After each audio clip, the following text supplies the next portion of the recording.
dando espacio ya a la última ponencia, antes quiero agradecer mucho al doctor Raúl Carrillo Esper, a los presentes, la doctora Basurto Acevedo, el doctor Raúl Hernández, el doctor Ferat Osorio, por estar con nosotros. Es un privilegio para nosotros hacer este simposio que ustedes nos acompañen. Quiero hablarles, para terminar, del asma casi fatal, esta condición que es la que produce la mortalidad en el paciente con asma y, como decía al principio, no está bien medida porque el paciente que llega al hospital es porque ha tenido suerte en un asma casi fatal y los decesos se producen antes de llegar al hospital. Se estima que en los Estados Unidos mueren alrededor de 3.000 pacientes al año por complicaciones de asma o exacerbaciones del asma. Y haciendo cuentas con el doctor Raúl Carrillo Esper, en función de lo que dijo el doctor Velázquez, de ese 10% de pacientes asmáticos que tendríamos en la población, son cerca de 13 millones que estimaríamos en México con asma, de los cuales el 10% tiene el riesgo de hospitalizarse y el 1% de esos 13 millones tiene el riesgo de hacer un asma casi fatal y requerir cuidados intensivos. No tengo conflictos de interés. Y bueno, entendiendo el asma exacerbado, el que va a llegar al hospital, es un empeoramiento agudo o subagudo de los síntomas, y la importancia del manejo intensivo es la prevención de la muerte, más que nada. La prevención primaria es la que debería salvar el grueso de la población de asmáticos, ¿no? Los objetivos: vamos a definir el asma crítico y discutir los métodos avanzados de tratamiento. En primer lugar, hay que entender que el asma casi fatal es una condición dentro de muchos nombres que se ha dado al asma, como el asma agudo severo, el asma refractario, el asma frágil y el estatus asmático, que meramente son condiciones de exacerbación que ponen en riesgo la vida. Todas las podemos acumular dentro de lo que se conoce como asma crítico. Y el asma crítico, a su vez, no tiene que ver con la estratificación para tratamiento ni la estratificación fisiopatológica. Es decir, no es un asma leve, moderado, severo que va el severo a ser el asma casi fatal. Generalmente están incluidos los pacientes con asma moderado y severo, en los que tienen más riesgo de desarrollar un asma casi fatal. De la misma manera, vamos a encontrar fenotipos que puedan ser de predominio neutrofílico, de predominio eosinofílico y de predominio mixto entre los pacientes que llegan a las terapias intensivas. ¿Cuál es la fisiopatología? Ya la han hablado, es la tríada inflamatoria sobre la que tenemos que trabajar: broncoconstricción, edema y producción de moco. Ese es nuestro trabajo en la terapia intensiva en el paciente que está grave: quitar la broncoconstricción, disminuir el edema y la producción de moco. Los desencadenantes ya los han comentado. Y las terapias en el paciente agudizado es volver a lo básico. Usar agonistas beta-2 de acción corta y antagonistas muscarínicos de acción corta. Si un hospital tiene un programa ECMO y no tiene salbutamol en sus terapias intensivas, estamos en un problema. Los corticoides también forman un pilar fundamental en el tratamiento del asma agudizado. ¿Cuáles son los pacientes que después de esta terapia inicial hospitalaria tienden a fallar al tratamiento? Son los que persisten con síntomas a pesar de dosis máximas. ¿Pero a qué le llamamos dosis máxima? El salbutamol viene siendo el pilar número 1 del tratamiento del broncoespasmo, y una dosis máxima no se puede calcular. A pesar de que estemos midiendo la dosis que se le administra al paciente, no hay un estudio que nos diga qué dosis llega efectivamente a bronquios distales y cumple su efecto.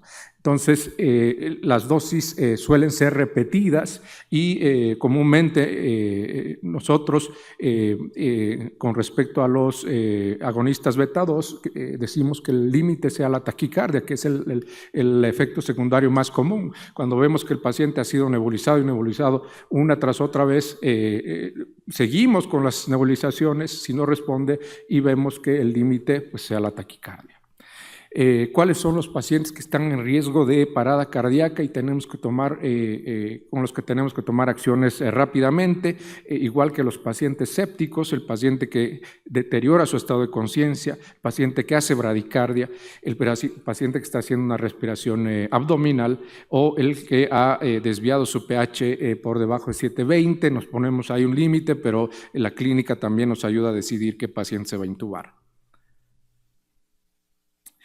A partir de acá, de la intubación del paciente, vienen las terapias poco convencionales o las terapias últimas, digamos, en intentos de revertir la agudización del asma. Y en este estudio interesante del año pasado, en 900 unidades de terapia intensiva en más de 62,000 pacientes, se vio que hay una variabilidad extraordinaria en el uso de una u otra medida no convencional para el tratamiento del asma casi fatal y con resultados también muy variables. Tenemos al sulfato de magnesio como un potencial relajador en músculo liso, es fácil de administrar y es de bajo costo. Los agonistas beta-2 parenterales como la terbutalina y el salbutamol no están recomendados porque no han demostrado ser más efectivos que los beta-2 inhalados y tienden a mostrar más efectos secundarios. En las últimas décadas ha habido un crecimiento en el uso de la ventilación mecánica no invasiva. Se puede dar una chance al paciente que llega temprano al hospital de ventilación no invasiva, disminuir el trabajo respiratorio y ayudarle con la fatiga y la retención de CO2 utilizando ventilación no invasiva, pero todavía no se considera un estándar de acuerdo a el beneficio o el protocolo que se pueda usar en el tratamiento. Y por último tenemos la intubación mecánica en el paciente que ya está en falla respiratoria franca. Uno piensa que una vez que anestesiamos, sedamos y relajamos al paciente para intubarlo, se acabó el problema. El paciente está relajado, ya no va a ser broncoespasmo. Pues no es cierto. El broncoespasmo o el mecanismo de obstrucción de la vía aérea distal es multifactorial. El edema no lo vamos a revertir con un relajante muscular y los taponamientos de moco tampoco los vamos a revertir. E inclusive algunos relajantes musculares tienden como efecto secundario producir más broncoespasmo. Entonces, lo que hacemos es echar mano de las terapias siguientes y a veces nos encontramos con el gran problema cuando hemos intubado al paciente y ha disminuido su reacción adrenérgica, ha disminuido el gasto cardíaco por retorno venoso por la hiperinsuflación dinámica y tenemos además de un paciente con retención de CO2, un paciente con hipotensión. Entre otros fármacos que se han utilizado están las metilsantinas, aminofilina y teofilina, que tampoco se recomienda actualmente debido a la sociedad o a la asociación más bien con incremento de eventos adversos. Los moduladores de leucotrienos tampoco están en guías para el asma fatal o severo, es una alternativa, pero incluso se han descrito o se han dado alertas de seguridad de estos medicamentos en relación a la ideación suicida.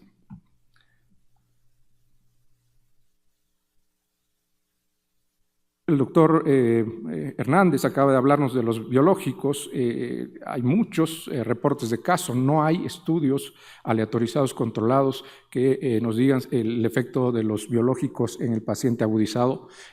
Hay un estudio en pacientes que llegan a urgencias en que se ve que los biológicos pueden disminuir su recaída a urgencias en las siguientes 4 a 6 semanas.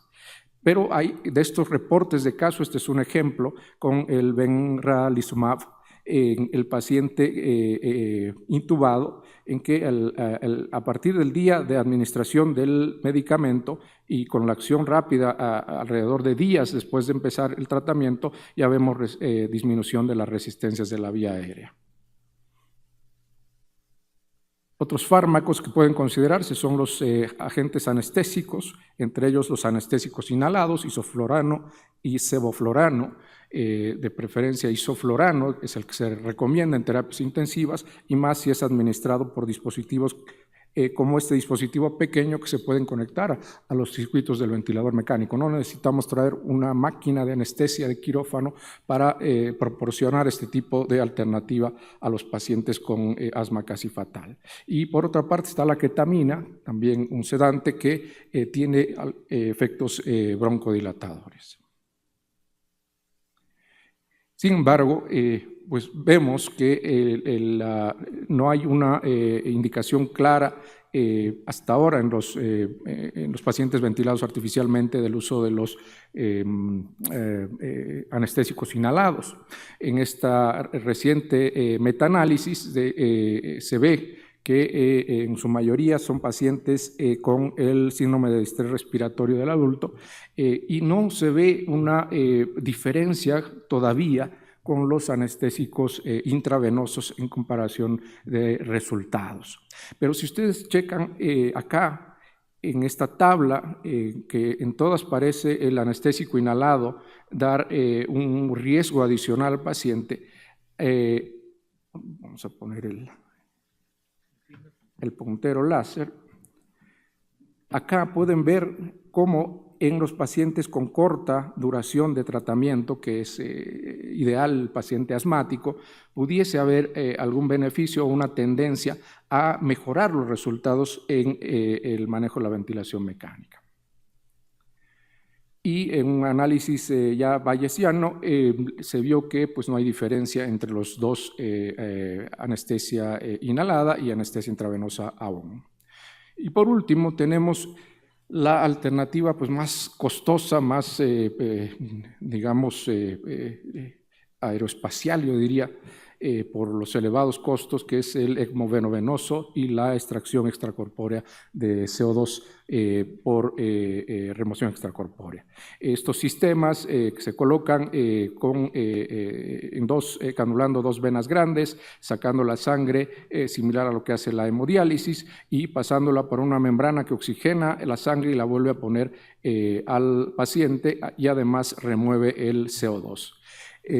Estas terapias se han reportado en estudios de casos en grandes registros con buen resultado en el paciente con crisis asmática. Sin embargo, el costo de estos sistemas es excesivamente alto para una paciente que en promedio dura 2 días en el hospital.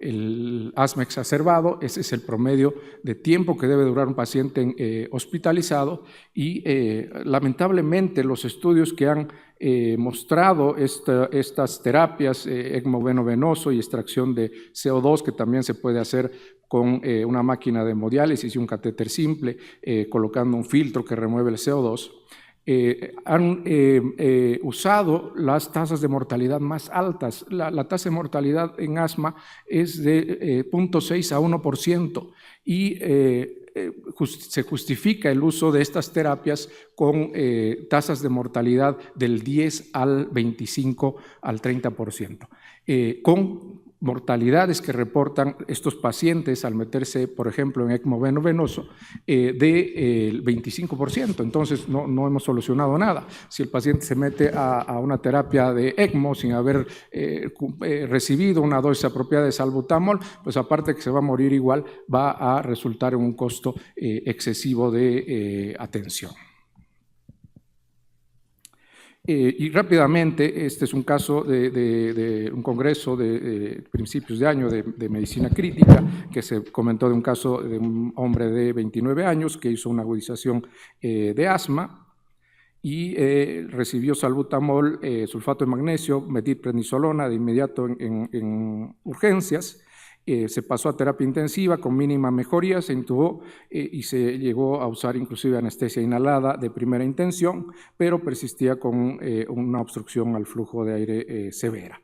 Se tomó la decisión rápida, por ser un centro ECMO en el que estaba el paciente, de someterlo a ECMO veno-venoso, y con buen resultado. El paciente no viene con falla multiorgánica, lo que trae es una obstrucción al flujo de aire. El resultado debe ser bueno. No es un paciente séptico, no es un paciente complicado con otra cosa. Generalmente son pacientes que no traen otra comorbilidad severa. El retiro de ECMO fue a las 96 horas, que es 4 días, 2 días más del promedio que debe durar un paciente en terapia intensiva, y el alta de la UCI un día después. Entonces, parece ser la última alternativa y la mejor, pero no hemos comprobado, no hemos hecho primero lo básico y bien. Voy a saltar estas diapositivas para comentar nada más las conclusiones. En el manejo del asma casi fatal, las terapias estándar, los medicamentos de corta acción inhalado y los corticoides son los pilares. La ventilación mecánica no invasiva cada vez está haciendo más presente, y es porque el paciente puede estar llegando más temprano. La intubación, la sedación y la parálisis son las últimas estrategias en terapia intensiva, además de la aplicación de fármacos no habituales. Y tenemos como última opción la oxigenación y remoción de CO2 extracorpóreos. La incidencia del asma severo, del asma en general, es baja en hospitales con altos costos de tratamiento y una variación significativa entre hospitales y equipos en el manejo de las exacerbaciones. Y la muerte antes de llegar al hospital es un problema de salud mayor que puede ser prevenible y menos costoso. Muchas gracias.